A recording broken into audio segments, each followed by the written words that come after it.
The Senate has just voted to require women to sign up for the draft for the first time. Of course, it's not law yet, but it looks like it might well become law. And this is certainly not something that I think a lot of regular people were pushing for, but it is an interesting change with a surprisingly, I think, persuasive historic precedent for it. Now, understand that we haven't used our draft since 1973, back during the Vietnam War. It exists, but we haven't actually used it, and it seems difficult to imagine when we would actually use it unless we were to go to war with Russia or something like that. But it does exist, and under the Senate bill that was passed just on Tuesday of this week, women turning 18 on or after January 1st of 2018, so they still have a couple of years, would be forced to register for selective service, as men must do now, and if the men don't do it, then they can face the loss of different forms of federal aid, including Pell Grants. Most men probably know that from the different paperwork that they had to fill out already. This would not apply to women who turned 18 before that date, so many women would not have to sign on to this, but the numbers would shift with every year that passed.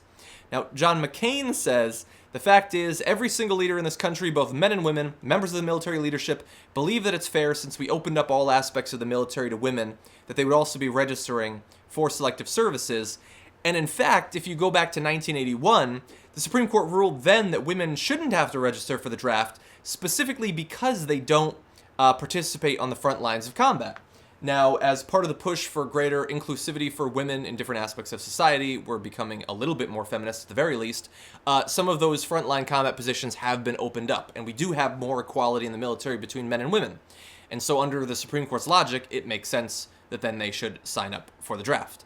And I don't think this is controversial. I think that the progressive position on this, the feminist position on this, is yes, equal. And I think that that makes perfect sense. I hope that we never use the actual draft.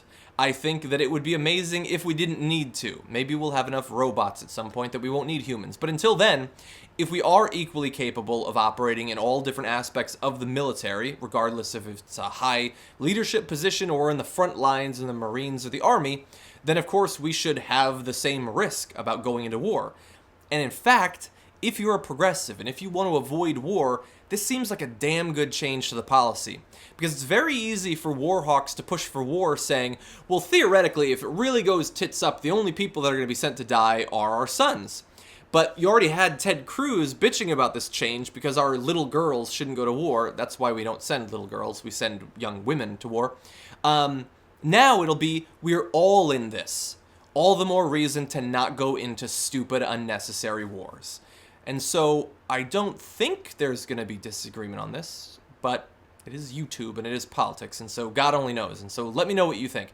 Does it make sense to make this change so that we all sign up for the selective service? We all are liable to be brought in if the draft is actually used. Let me know what you think.